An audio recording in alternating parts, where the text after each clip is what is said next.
डोंगरमाळा मालिकेत लावून बाळा कागळ माझा डोळा उंची रंगड घालून त्याच्या पायी डोंगरमाळा लाल चोपड डोळी टोपड पाऊल चुकतो सारा लिंग लवकर दुष्ट बाळा लाल चोपड डोळी टोपड पाऊल चुकतो सारा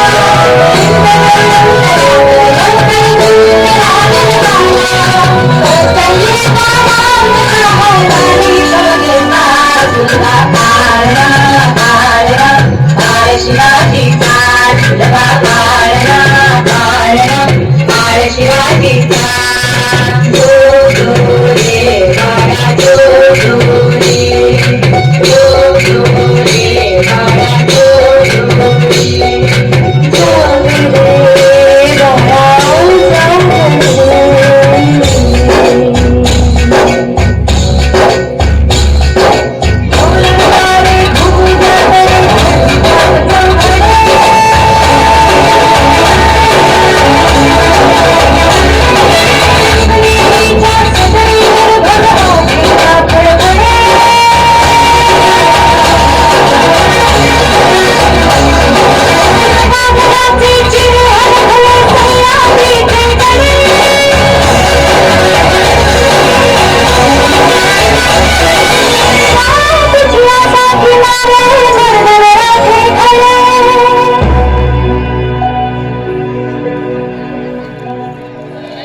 टाळ्या वाजवून स्वागत करा. अतिशय सुंदर